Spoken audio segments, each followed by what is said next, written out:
ओम श्री परमात्मने नमः। ओम वासुदेवाय नमः। ओम व्यासदेवाय नमः। ओम जगन्नाथदासाय नमः। हे माँ सरस्वती तमें कंठरे बस, माँ कंठरे बस। अतिवड़ी जगन्नाथ दास रचित श्रीमद् भागवत पुराणर दशम स्कंध द्वारका लीलार आज 84तम अध्याय श्रवण करिबा।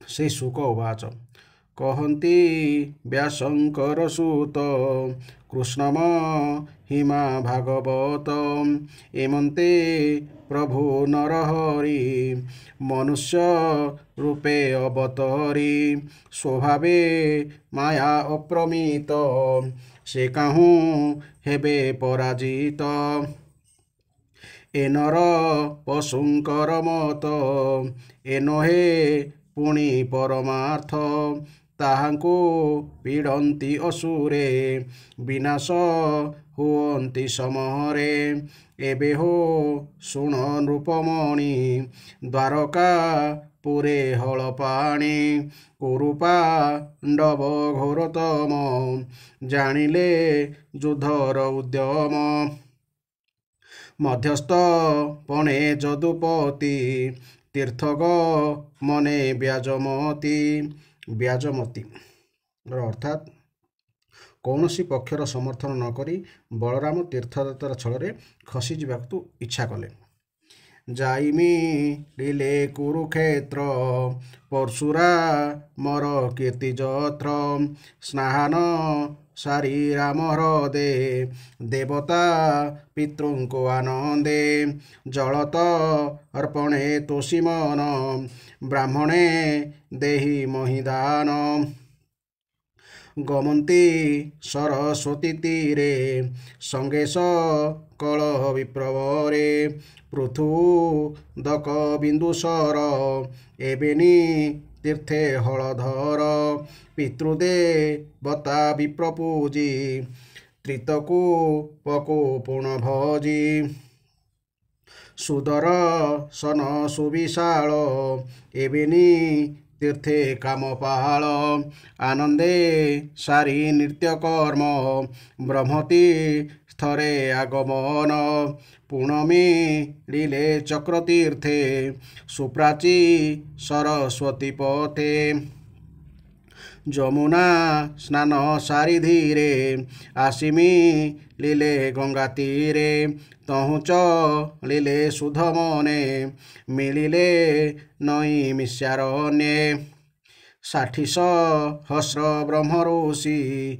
यज्ञ करन्ति तहि बसी राम को मुनि जने देखी तक्षणे आसन उपेखी पाछोटी गले किछि दूरे पूजिले अतिथि व्यवहारे आदरे आनी तोष मने राम को बसाई आसने स्तुति करन्ति मुनिगण एमन्ते लोमहर्षण व्यासंक शिष्य सेजुकते आसने रामर ग्रहते बसिक हंती कृष्ण कथा देखिपा इले राम व्यथा मने भाळन्ति राम चिते एत बज्ञा कला मोते ए शूद्र होई विप्रमधे धर्मादि शिक्षा अनुवादे गुरुंक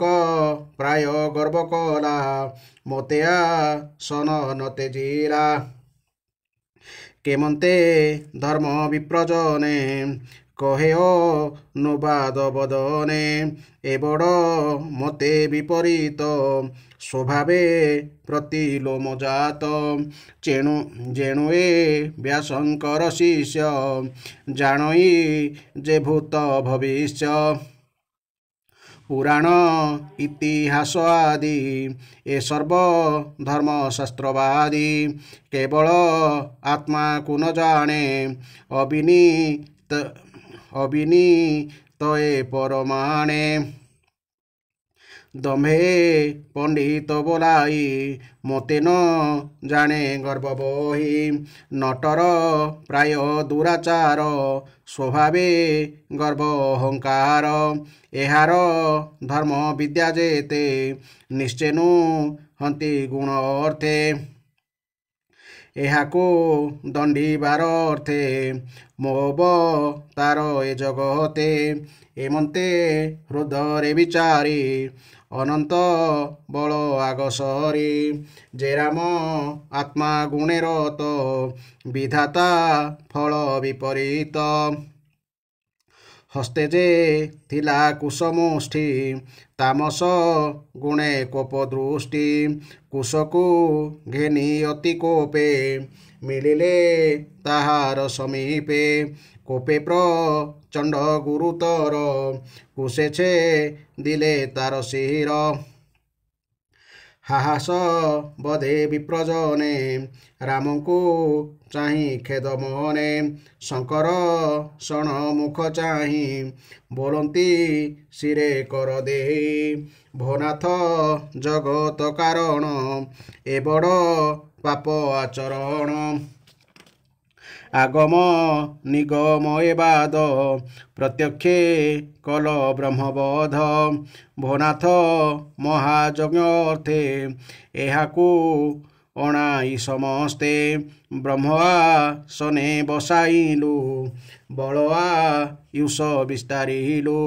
ସ୍ଥାପିଲୁ କରି ଅଭିମତ ଯାବତ ଯଜ୍ଞ ସମାପତ। ତୁ ଏବେ କଲୁ ଏଡ଼େ କର୍ମ ଏବେ ଆଚର ଦୀକ୍ଷା ଧର୍ମ। ତୁ ଯୋଗେ ସ୍ୱର ଭଗବାନ ପାଳ ତୁ ନିଗମ ବଚନ।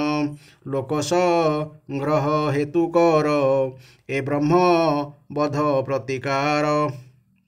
ଲୋକ ସଂଗ୍ରହ ଅର୍ଥାତ୍ ଲୋକ ଶିକ୍ଷା ବା ଜନ କଲ୍ୟାଣ। ଶୁଣିଚ କିତ ହଳଧର ବୋଲନ୍ତି ଯୋଡ଼ିବେ ନିକର। ନମସ୍ତେ ବ୍ରହ୍ମ ଋଷିଗଣ କହ ଏ ହତ୍ୟାର କାରଣ। କାରଣର ଅର୍ଥ ଏଠି ପ୍ରତିକାର। ଲୋକବେ ଭାରେ ଯଥାବିଧି ପ୍ରଥମ କଳ୍ପେ ଯେ ପ୍ରସିଦ୍ଧି। କହ କି କରିବି ଉପାୟ ଯେମନ୍ତେ ହତ୍ୟା ଜୀବ କ୍ଷୟ। ମୁଁ ପୁଣ ତୁମ୍ଭ ଯଜ୍ଞ ଅର୍ଥେ ସାଧିବି ନିଜ ଯୋଗ ମତେ। ଏହାଙ୍କୁ ଜିଆଇବି ମୁହିଁ ବଳ ସୌର୍ଯ୍ୟ ବୁଦ୍ଧି ଦେଇ। ସ୍ଥାପିବି ଏ ମୋହର ସତ୍ୟ ଯାବତ ଯଜ୍ଞ ସମାପତ। ଏମନ୍ତେ ରାମ ବାକ୍ୟ ଶୁଣି ବିପ୍ରେ ବୋଲନ୍ତି ମନେ ଗୁଣି। ଭୋନାଥ ଶୁଣ ହଳଧର ଏ ସତ୍ୟ ବଚନ ଆମ୍ଭର। ମରଣେ ନୋହିବ ଏ ଗ୍ରସ୍ତ ତୋହର ବଚନ ଯେମନ୍ତ। ଯଜ୍ଞ ଏ ଥିବ ଆମ୍ଭ ମେଳେ ଧର୍ମ ପ୍ରସଙ୍ଗ ପ୍ରଶ୍ନ କାଳେ। ବିପ୍ରଙ୍କ ବାକ୍ୟ ସାଧୁବାଣୀ ରାମ ବୋଲନ୍ତି ତାହା ଶୁଣି। ଆତ୍ମାରୁ ଆତ୍ମାର ସମ୍ଭୂତ ଏ ବେଦ ବାକ୍ୟ ଅନୁମତ। ଏହାର ପୁତ୍ରକୁ ବସାଇ ବଳ ଆୟୁଷ ବୁଦ୍ଧି ଦେଇ। ପିତାହୁଁ ହେଉ ଗୁଣକର ଏମନ୍ତ କହି ହଳଧର। ତାର ପୁତ୍ରକୁ ସାବଧାନେ ବସାଇ ପିତାର ଆସନେ। ବୋଇଲେ ହୁଅ ଜ୍ଞାନ ସିଦ୍ଧି ପିତାହୁଁ ଅଧିକେ ସୁବୁଦ୍ଧି। ଏମନ୍ତେ ସ୍ଥାପି ତାର ସୁତ ବୋଲନ୍ତି ରେବତୀର କାନ୍ତ। ଏବେ କରିବି କିସ କହ ବିଚାରି ମୋତେ ଆଜ୍ଞା ଦେୟ। ଶୁଣିଆ ନନ୍ଦେ ମୁନିଗଣ ବୋଲନ୍ତି ଶୁଣ ସଂକର୍ଷଣ। ଇଲୋଳ ନାମେ ମହାସୁର ବଲ୍ୱଳ ତାହାର କୁମହର। ନିତ୍ୟ ପାର୍ବଣ ଯୋଗେ ଆସେ ଆମ୍ଭର ଯଜ୍ଞ କର୍ମ ନାଶେ ସେ ଦୁରାଚାର ନାଶ ଗଲେ ଯଜ୍ଞ କରିଭୁ ଆମ୍ଭେ ବଲେ ଶଶୀ ପ୍ରଳୟ ନିଶି ଜାଣି 30 ଦିବସ ସେ ଗଣି। ଶଶୀ ପ୍ରଳୟ ନିଶିର ଅର୍ଥ ହେଉଛି ଅମାବାସ୍ୟା ରାତ୍ରି। ରାତ୍ରେ ମିଳଇ ଯଜ୍ଞଶାଳେ ରାକ୍ଷସ ମାୟା ଯୋଗ ବହଳେ ଯୂପଶୋଣିତ ମଳମୂତ୍ର ପୂଜଶୋଣିତ ମଳମୂତ୍ର କୁଣ୍ଡେବ ରସେ ଅପ୍ରମିତ ତାହାକୁ କର ନାଥ ହତ ଆମ୍ଭକୁ କରାଓ ନିଶ୍ଚିନ୍ତ ଭାରତ ମଧ୍ୟରେ ଯେତେ ପୁରୀ ଦକ୍ଷିଣ ପ୍ରଦକ୍ଷିଣ କରି ଏମନ୍ତେ ଦ୍ୱାଦଶ ଯେ ମାସ ଭ୍ରମିବ ପୁର ଗ୍ରାମ ଦେଶ ଏମନ୍ତେ ହତ୍ୟା ଜୀବନାଶ ନିର୍ମଳେ ନିଜ ପୁରେ ବାସ ବୋଲଇ ବିପ୍ର ଜଗନ୍ନାଥ ତା ଶୁଣି ରାମ କୃତକୃତ୍ୟ ଅସୁର ଆଗମନ ଚାହିଁ ଯଜ୍ଞର ହିଲେ ତୋଷ ହୋଇ। ଇତି ଶ୍ରୀମଦ୍ଭାଗବତେ ମହାପୁରାଣେ ପରମହଂସ୍ୟାଂ ସଂହିତାୟାଂ ଦଶମ ସ୍କନ୍ଧେ ବଳଭଦ୍ରେଣ ସୁତବୋଧୋ ନାମ ଚତୁରଶୀତମୋଧ୍ୟାୟ। ବର୍ତ୍ତମାନ ଏହି ଅଧ୍ୟାୟର ଆମେ ବ୍ୟାଖ୍ୟା ଶୁଣିବା। ଥରେ ବଳରାମ ଶୁଣିବାକୁ ପାଇଲେ ଯେ ଦୁର୍ଯ୍ୟୋଧନ ଆଦି କୌରବମାନେ ପାଣ୍ଡବମାନଙ୍କ ସହିତ ଯୁଦ୍ଧ କରିବାକୁ ପ୍ରସ୍ତୁତ ହେଉଛନ୍ତି। ସେ ତ ସବୁବେଳେ ଉଦାସୀନ ପରି ରହୁଥିଲେ। କାହାର ପକ୍ଷ ଧରି ଯୁଦ୍ଧ କରିବାକୁ ସେ ପସନ୍ଦ କରୁନଥିଲେ। ତେଣୁ ସେ ବିଭିନ୍ନ ତୀର୍ଥରେ ସ୍ନାନ କରିବାକୁ ଯିବା ବାହାନାରେ ଦ୍ୱାରକାରୁ ଚାଲିଗଲେ। ସେଠାରେ ଯାଇ ସେ ପ୍ରଭାସ କ୍ଷେତ୍ରରେ ସ୍ନାନ କଲେ ଓ ତର୍ପଣ ତଥା ବ୍ରାହ୍ମଣ ଭୋଜନ ଦ୍ୱାରା ଦେବତା ଋଷି ପିତୃପୁରୁଷ ଓ ମନୁଷ୍ୟମାନଙ୍କୁ ତୃପ୍ତ କଲେ। ତାପରେ ସେ କେତେଜଣ ବ୍ରାହ୍ମଣଙ୍କୁ ସାଥିରେ ନେଇ ଯେଉଁ ଦିଗରୁ ସରସ୍ୱତୀ ନଦୀ ପ୍ରବାହିତ ହେଉଥାଏ ସେହି ଦିଗକୁ ନଦୀର ଉପରମୁଣ୍ଡକୁ ନଦୀ କୂଳେ କୂଳେ ଚାଲିଲେ। ଏପରି ଚାଲୁ ଚାଲୁ ବାଟରେ ସେ କ୍ରମଶଃ ପୃଥୁଦକ ବିନ୍ଦୁସର ତ୍ରିତକୂପ ସୁଦର୍ଶନ ତୀର୍ଥ ବିଶାଳ ତୀର୍ଥ ବ୍ରହ୍ମତୀର୍ଥ ଚକ୍ରତୀର୍ଥ ଓ ପୂର୍ବବାହିନୀ ସରସ୍ୱତୀ ଆଦି ତୀର୍ଥ ଦର୍ଶନ କଲେ। ହେ ପରୀକ୍ଷିତ, ତାପରେ ସେ ଯମୁନା ତଟ ଗଙ୍ଗା ତଟର ପ୍ରଧାନ ପ୍ରଧାନ ତୀର୍ଥରେ ସ୍ନାନ କରିସାରି ନୈମିଷାରଣ୍ୟ କ୍ଷେତ୍ରକୁ ଗଲେ। ସେହି ସମୟରେ ନୈମିଷାରଣ୍ୟ କ୍ଷେତ୍ରରେ ବଡ଼ ବଡ଼ ଋଷିମାନଙ୍କର ସତ୍ସଙ୍ଗ ଅଧିବେଶନ ଚାଲିଥାଏ। ବଳରାମ ଆସୁଥିବାର ଦେଖିବା ମାତ୍ରେ ଦୀର୍ଘକାଳୀନ ସତ୍ସଙ୍ଗ ଅଧିବେଶନର ବ୍ୟବସ୍ଥା କରି ସେଠାରେ ବସିଥିବା ଋଷିମାନେ ନିଜ ନିଜ ଆସନରୁ ଉଠି ତାଙ୍କୁ ସ୍ୱାଗତ ସତ୍କାର କଲେ ଏବଂ ଯଥାଯୋଗ୍ୟ ପ୍ରଣାମ ବା ଆଶୀର୍ବାଦ କରି ତାଙ୍କୁ ପୂଜା କଲେ। ବଳରାମ ଆପଣା ସହଯାତ୍ରୀମାନଙ୍କ ସହିତ ଆସନ ଗ୍ରହଣ କଲେ ଏବଂ ତାଙ୍କର ପୂଜାର୍ଚ୍ଚନା ହୋଇସାରିବା ପରେ ସେ ଦେଖିଲେ ଯେ ଭଗବାନ ବ୍ୟାସଙ୍କ ଶିଷ୍ୟ ରୋମହର୍ଷଣ ବକ୍ତା ଆସନରେ ବସିଛନ୍ତି। ବଳରାମ ଦେଖିଲେ ରୋମହର୍ଷଣ ସୂତ ଜାତିରେ ଜନ୍ମ ହୋଇ ମଧ୍ୟ ସେଠାରେ ବସିଥିବା ଶ୍ରେଷ୍ଠ ବ୍ରାହ୍ମଣଙ୍କ ଠାରୁ ଉଚ୍ଚ ଆସନରେ ବସିଛନ୍ତି। ପୁଣି ସେ ବଳରାମ ଆସିଥିବାର ଦେଖି ମଧ୍ୟ ରୋମହର୍ଷଣ ଉଠି ତାଙ୍କୁ ସ୍ୱାଗତ କଲେ ନାହିଁ କି ହାତ ଯୋଡ଼ି ପ୍ରଣାମ ଟିକିଏ କଲେ ନାହିଁ। ଏସବୁ ଦେଖି ବଳରାମଙ୍କ ମନରେ କ୍ରୋଧଜାତ ହୋଇଗଲା। ସେ କହିଲେ, ଏହି ରୋମହର୍ଷଣ ପ୍ରତିଲୋମ ବିଲୋମ ଜାତିର ହେଲେ ମଧ୍ୟ ଏତେ ସବୁ ଶ୍ରେଷ୍ଠ ବ୍ରାହ୍ମଣଙ୍କ ଠାରୁ ତଥା ଆମ ପରି ଧର୍ମରକ୍ଷକଙ୍କ ଠାରୁ ଉପରେ ବସିଛନ୍ତି। ତେଣୁ ଏହି ଦୁର୍ବୁଦ୍ଧି ମୃତ୍ୟୁଦଣ୍ଡର ପାତ୍ର। ଭଗବାନ ବ୍ୟାସଦେବଙ୍କର ଶିଷ୍ୟ ହୋଇଥିବାରୁ ଏ ଇତିହାସ ପୁରାଣ ଧର୍ମଶାସ୍ତ୍ର ଆଦି ବହୁ ଶାସ୍ତ୍ର ଅଧ୍ୟୟନ କରିଛନ୍ତି ସତ, କିନ୍ତୁ ଏହା ତାଙ୍କର ନିଜ ମନ ଉପରେ ନିୟନ୍ତ୍ରଣ ନାହିଁ। ଏ ଲୋକ ବିନୟୀ ନୁହନ୍ତି, ଏ ଅତି ଉଦଣ୍ଡ। ନିଜକୁ ଜୟ କରି ପାରିନଥିବା ଏହି ଅଜିତାତ୍ମା ମିଛଟାରେ ନିଜକୁ ପଣ୍ଡିତ ବୋଲି ଭାବୁଛନ୍ତି। ମଞ୍ଚରେ ଅଭିନେତା ମଞ୍ଚରେ ଯାହା କିଛି କରେ ସେସବୁ ଯେପରି ଅଭିନୟ ମାତ୍ର, ଏହା ତାଙ୍କର ସବୁ ଅଧ୍ୟୟନ ଓ ପ୍ରବଚନ ସେହିପରି କେବଳ ସ୍ୱାଙ୍ଗ ବା ଅଭିନୟ। ଏ ଯାହା କରୁଛନ୍ତି ସେଥିରେ ଏହାଙ୍କର ଲାଭ ହେବ ନାହିଁ କି ଅନ୍ୟମାନଙ୍କର ଲାଭ ହେବ ନାହିଁ। ଯେଉଁମାନେ ଧର୍ମର ଚିହ୍ନ ଧାରଣ କରନ୍ତି ଅଥଚ ନିଜେ ଧର୍ମକୁ ପାଳନ କରନ୍ତି ନାହିଁ, ସେମାନେ ଅନ୍ୟମାନଙ୍କ ଅପେକ୍ଷା ଅଧିକ ପାପୀ। ସେମାନେ ହେଉଛନ୍ତି ବଧର ଯୋଗ୍ୟ। ମୁଁ ତ ଏହା କରିବା ନିମନ୍ତେ ଜଗତରେ ଅବତାର ଗ୍ରହଣ କରିଛି। ଭଗବାନ ବଳରାମ ତୀର୍ଥଯାତ୍ରାରେ ଥିବାରୁ ଦୁଷ୍ଟମାନଙ୍କୁ ମଧ୍ୟ ବଧ କରିବା ଛାଡ଼ି ଦେଇଥିଲେ। ତଥାପି ସେ ଏପରି କହି କହି ନିଜ ହାତରେ ଧରିଥିବା କୁଶର ଅଗ୍ରଭାଗ ଦ୍ୱାରା ରୋମହର୍ଷଣକୁ ଆଘାତ କରିଦେଲେ। ସେତିକି ମାତ୍ର ଆଘାତରେ ରୋମହର୍ଷଣ ମରିଗଲେ। ଅଦୃଷ୍ଟବଶତଃ ହିଁ ଏହିପରି ଘଟିଗଲା।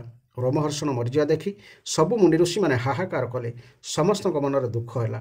ସେମାନେ ଦେବାଧିଦେବ ଭଗବାନ ବଳରାମଙ୍କୁ କହିଲେ, ପ୍ରଭୁ, ଆପଣ ବଡ଼ ଅଧର୍ମ କରିଦେଲେ। ହେ ଯଦୁନନ୍ଦନ, ରୋମହର୍ଷଣକୁ ଆମେମାନେ ହିଁ ବ୍ରାହ୍ମଣୋଚିତ ଆସନରେ ବସାଇଥିଲୁ ଏବଂ ଆମର ଏହି ଅଧିବେଶନ ଶେଷ ହେବା ପର୍ଯ୍ୟନ୍ତ ସେ ଯେପରି ସକଳ ପ୍ରକାର ଶାରୀରିକ କଷ୍ଟରୁ ମୁକ୍ତ ତଥା ସୁସ୍ଥ ହୋଇ ବଞ୍ଚି ରହିବେ, ସେଥିପାଇଁ ଆମେ ତାଙ୍କୁ ଆୟୁଷ ମଧ୍ୟ ଦେଇଥିଲୁ। ଆପଣ ଏସବୁ ନ ଜାଣି ଏ ଯେଉଁ କର୍ମ କରିଦେଲେ, ଏହା ତ ବ୍ରହ୍ମହତ୍ୟା ସହିତ ସମାନ ହୋଇଗଲା। ଆମେ ମାନୁଛୁ ଯେ ଆପଣ ହେଉଛନ୍ତି ଯୋଗେଶ୍ୱର, ବେଦ ମଧ୍ୟ ଆପଣଙ୍କୁ ଶାସନ କରିପାରିବେ ନାହିଁ। ତଥାପି ଆମମାନଙ୍କର ଆପଣଙ୍କୁ ଏତିକି ପ୍ରାର୍ଥନା, ଯେହେତୁ ଲୋକମାନଙ୍କୁ ପବିତ୍ର କରିବା ନିମନ୍ତେ ହିଁ ଆପଣ ଏହି ଅବତାର ଗ୍ରହଣ କରିଛନ୍ତି, ତେଣୁ ଅନ୍ୟ କେହି ନ କହୁଣୁ ଆପଣ ଯଦି ସ୍ୱତଃପ୍ରବୃତ୍ତ ହୋଇ ଏ ବ୍ରହ୍ମହତ୍ୟାର ପ୍ରାୟଶ୍ଚିତ କରିବେ, ତେବେ ଏଥିରୁ ଲୋକ ବହୁ ଶିକ୍ଷା ପାଇବେ। ଭଗବାନ ବଳରାମ କହିଲେ, ଲୋକମାନଙ୍କୁ ଶିକ୍ଷା ଦେବା ନିମନ୍ତେ, ସେମାନଙ୍କୁ ଅନୁଗ୍ରହ କରିବା ନିମନ୍ତେ ମୁଁ ନିଶ୍ଚୟ ଏହି ବ୍ରହ୍ମହତ୍ୟାର ପ୍ରାୟଶ୍ଚିତ କରିବି। ତେଣୁ ଏଥିନିମନ୍ତେ ସର୍ବୋତ୍ତମ ପ୍ରାୟଶ୍ଚିତ କ'ଣ ହେବ, ଆପଣମାନେ ତାହା କହନ୍ତୁ। ଆପଣମାନେ ଏହାକୁ ଦୀର୍ଘ ଆୟୁ, ବଳ, ଇନ୍ଦ୍ରିୟ ଶକ୍ତି ଇତ୍ୟାଦି ଯାହା କିଛି ଦେବାକୁ ଚାହାନ୍ତି ମୋତେ କୁହନ୍ତୁ। ମୁଁ ମୋ ଯୋଗ ବଳରେ ତାଙ୍କୁ ସେଥିରେ ସମ୍ପନ୍ନ କରିଦେବି।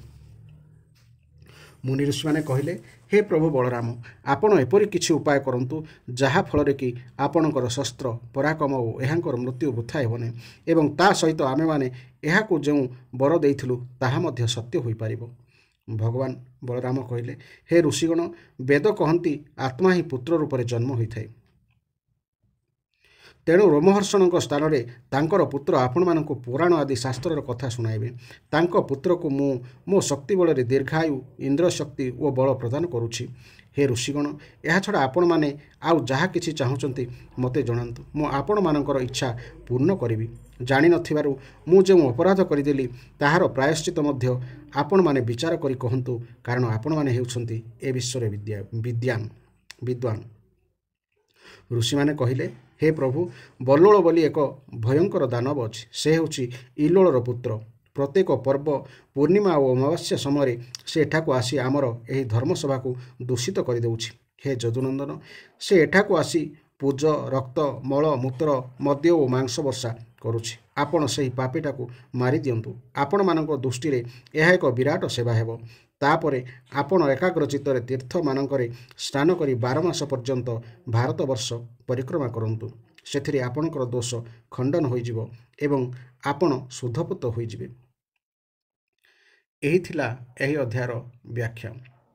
ଭଗବାନ ବି ଭୁଲ କଲେ ଦଣ୍ଡର ପାତ୍ର ହୁଅନ୍ତି ଏବଂ ଅଜାଣତରେ ସେ ଯଦି ବ୍ରହ୍ମ ହତ୍ୟା କରନ୍ତି, ତେବେ ସେ ମଧ୍ୟ ସେହି ପାପର ପ୍ରାୟଶ୍ଚିତ ସ୍ୱରୂପ ଦଣ୍ଡ ଭୋଗ କରିବାକୁ ବାଧ୍ୟ ହୋଇଥାନ୍ତି। ଏହିଭଳି ଭାବରେ ଅତିବଡ଼ି ଜଗନ୍ନାଥ ଦାସଙ୍କ ଗୋଟିଏ ଗୋଟିଏ ଅଧ୍ୟାୟ ଏବଂ ତା'ର ବ୍ୟାଖ୍ୟା ଶୁଣିବା ପାଇଁ ଚ୍ୟାନେଲଟିକୁ ସବସ୍କ୍ରାଇବ୍ କରିବାକୁ ଜମା ଭୁଲନ୍ତୁ ନାହିଁ। ଜୟ ଜଗନ୍ନାଥ, ଜୟ ଜଗନ୍ନାଥ, ଜୟ ଜଗନ୍ନାଥ।